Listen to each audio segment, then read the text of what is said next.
1 ঘন্টা কথা না বলে থাকতে পারা মানুষটা আজ দিনের পর দিন কথা না বলে থাকে। পৃথিবীর নিয়মগুলো বড়ই অদ্ভুত। যাকে তুমি সবচেয়ে বেশি ভালোবাসো সেই তোমার দুঃখের কারণ হবে। প্রিয় মানুষগুলো শুধু রাগটাই দেখে, রাগের মধ্যে লুকিয়ে থাকা ভালোবাসাটা দেখে না। মিথ্যে প্রতিশ্রুতির চেয়ে কাউকে সরাসরি ফিরিয়ে দেওয়াটাই ভালো।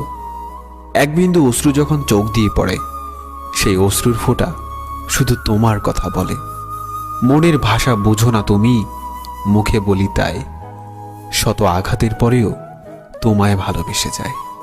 যে মানুষটা অল্পতেই খুশি হয়, সেই মানুষটা অল্প আঘাতেই অনেক বেশি কষ্ট পায়। কিছু কথা বলা বাকি ছিল, আর হয়তো কোনোদিন বলা হবে না। ভালোবাসলেই কি তাকে পেতে হবে? থাকুক না সে দূরে তার মতো করে। কেউ না চেয়ে পেয়ে যায় বারবার, আর কেউ হাজার চেয়েও পায় না।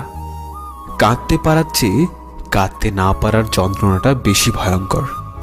হয়তো তোমায় পাবো এই আশা নিয়ে এখনো অপেক্ষায় থাকি। শূন্যতা অনুভব করা যদি ভালোবাসা হয়, তাহলে আমি তোমাকে প্রতিটি মুহূর্তে ভালোবাসি।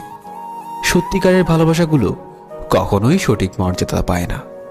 কপালে সুখ লেখা না থাকলে সে কপাল পাথরে ঢুকেও লাভ নেই।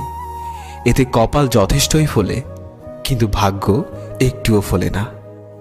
অনেকক্ষণ রাগ করে বসে থাকার পর মনে পড়ল, আমার তো রাগ ভাঙানোর মতো কেউ নেই দুনিয়াতে। সবাই তো